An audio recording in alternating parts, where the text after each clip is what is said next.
I don't see the world through the eyes of a Wall Street investor, and I don't see the world through the eyes of the rich and powerful.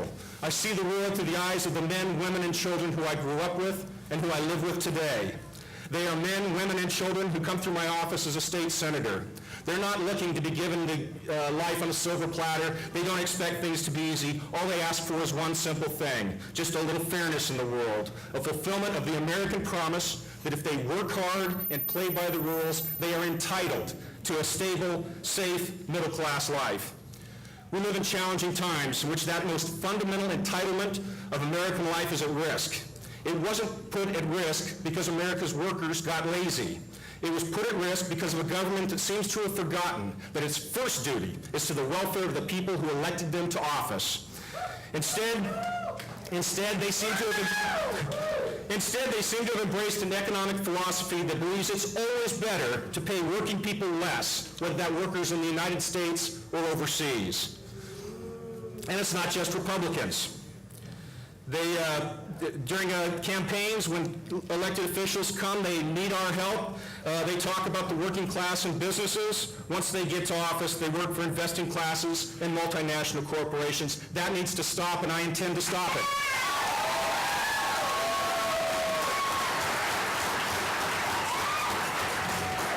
Now, whoever you support this year, I hope you'll do everything you can to find out exactly where they stand on the critical issues of the day before you vote for them.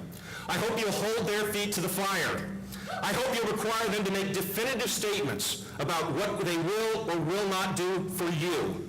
And don't allow them to hide behind tired platitudes about working people and small businesses. I can promise you this. The candidate who will not tell you where they stand today will not stand with you tomorrow. The late U.S. Senator Paul Wellstone once said that if we don't fight hard enough for the things we stand for, at some point we have to recognize that we don't stand for anything. So let me tell you some of the things I stand for. My first official act as a United States Congressman will be to sign on as a co-sponsor of the Employee Free Choice Act.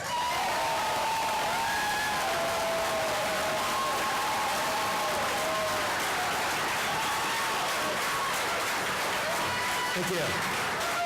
It's all well and good to say that you're going to vote for a bill that you don't believe will ever reach it to the floor for a vote. You got to sign on, put your name out there in public and do it. After building the greatest economy in the history of the world, it's unconscionable that workers in this country continue to face coercion or risk retribution merely for trying to organize. It's time to end that. My second official act as a United States Congressman will be to sign on as a co-sponsor of the Trade Act.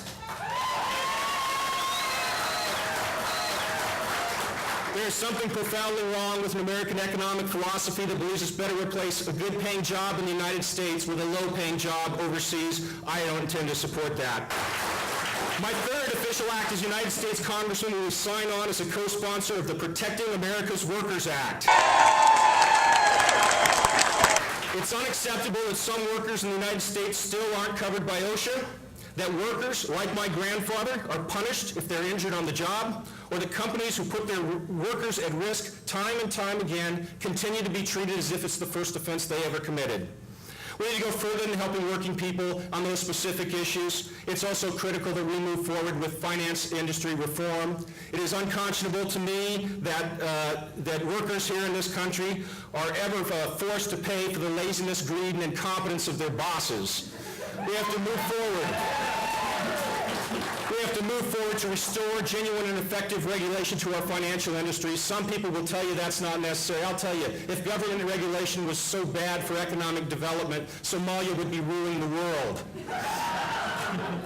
We've seen what happens when the wealth of a nation is concentrated in too few hands. Rather than being spent in productive investments that employ workers and provide a trickle-down of benefits throughout our economy, the concentration of wealth fuels rampant speculation and creates economic bubbles that leave workers paying the price and holding the bag. Folks, I didn't adopt my views in the past few months. I didn't adopt them to fit the needs of a single political campaign, nor were they spun to fit the priorities of a single conference held on a single weekend in Seattle. They're the beliefs mined from the earth as a descendant of Kentucky coal miners, beliefs smelted at the knees of a Camas mill worker and a Vancouver public school teacher, beliefs forged by a lifetime of public service and commitment. beliefs tempered by experience and self-sacrifice. I know you've all been disappointed by elected officials in the past few years. I know they've stood for you during the campaigns when you were busting their ass to get them elected, only to have them turn on you later once they're in the glitter and glamour of a congressional cocktail party, once they learn how much easier it is to raise campaign contributions from investing classes rather than from working classes. Well, folks, the number one question I get asked by citizens today is, what can we do to lessen the impact of money in our political system? I answer them very simply: don't follow it. Instead, do what I do. Follow the people. People vote. Money doesn't.